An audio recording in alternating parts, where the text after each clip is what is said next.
Hi all welcome to Vidhatha media. నేను మీ రాజ మహేంద్ర. ఆంధ్రప్రదేశ్ సార్వత్రిక ఎన్నికల్లో భాగంగా ఈరోజు మనం పులివెందుల నియోజకవర్గ రాజకీయ పరిస్థితులు ఎలా ఉన్నాయో చూద్దాం. కడప జిల్లా, అందులో పులివెందుల అంటే వైఎస్ కుటుంబానికి పెట్టిన కోట. జిల్లా మొత్తం ఆ ఫ్యామిలీకి వీరవిధేలే. తన తండ్రి రాజారెడ్డి ఇమేజ్కి తోడు తన చరిష్మాతో కడపను కంచుకోటగా నిర్మించుకున్నారు వైఎస్ రాజశేఖర రెడ్డి. ఆయన కుటుంబం ఏ పార్టీలో ఉంటే కడప జనం ఆ పార్టీ వైపే. కాంగ్రెస్, వైసీపీల విషయంలో ఇదే నిరూపితమైంది. పులివెందుల అసెంబ్లీ నియోజకవర్గంలో వైఎస్ కుటుంబానికి తప్పించి మరెవరికి ఓటు వేయరు ఇక్కడి జనాలు. మహామహులైన నేతలను పులివెందుల గడ్డ దేశానికి అందించింది. నియోజకవర్గంగా ఏర్పాటైన తర్వాత 1955లో జరిగిన ఎన్నికల నాటి నుంచి 2010 వరకు పులివెందుల్లో కాంగ్రెస్ జెండా తప్పించి మరో జెండా ఎగరలేదు. దీనికి కారణం వైఎస్ ఫ్యామిలీయే. 1955లో పెంచికల బసిరెడ్డి కాంగ్రెస్ పార్టీ నుంచి తొలిసారి పులివెందుల నుంచి విజయం సాధించారు. ఆ తర్వాత చావా బాలిరెడ్డి ఇండిపెండెంట్గా గెలవగా తిరిగి 1967-72లో బసిరెడ్డి వరుసగా 2 సార్లు గెలుపొందారు. ఇక 1978 నుంచి వైఎస్ రాజశేఖర రెడ్డి శకం పులివెందుల్లో మొదలైంది. 1978, 83, 85, 94, 99, 2004, 2009 ఇలా వరుసగా 6 సార్లు వైఎస్ఆర్.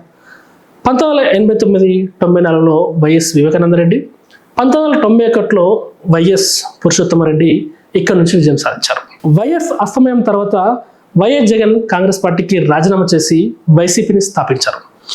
ఫ్యాన్ గుర్తుపై 2011లో వైఎస్ విజయమ్మ, 2014, 2019లో జగన్ విజయం సాధించి పులివెందుల తమకు అడ్డాని మరోసారి నిరూపించారు. రాష్ట్రంలోని అన్ని అసెంబ్లీ నియోజకవర్గాల్లో టీడీపీ గెలిచినా పులివెందులో మాత్రం ఇప్పటివరకు పసుపు జెండా రెపరెపలాడలేదు. ఎన్టీఆర్ ప్రభంజనం కానీ, చంద్రబాబు వ్యూహాలు కానీ పులివెందుల గడ్డపై ఏమాత్రం ప్రభావం చూపకపోవడం గమనార్హం. పులివెందులలో మొత్తం ఓటర్ల సంఖ్య 2,23,407 కాగా సింహాద్రిపురం, లింగాల, తొండూరు, పులివెందుల, వేముల, వెంపల్లి, చక్రాయపేట మండలాలు ఈ నియోజకవర్గ పరిధిలో ఉన్నాయి. 2019 అసెంబ్లీ ఎన్నికల సందర్భంగా వైసీపీ అభ్యర్థి వైఎస్ జగన్కు 1,31,776 ఓట్లు, టీడీపీ అభ్యర్థి సతీష్ కుమార్ రెడ్డికి 42,068 ఓట్లు పోలయ్యాయి. మొత్తంగా వైఎస్ జగన్ 89,708 ఓట్ల తేడాతో ఇక్కడి నుంచి విజయం సాధించారు.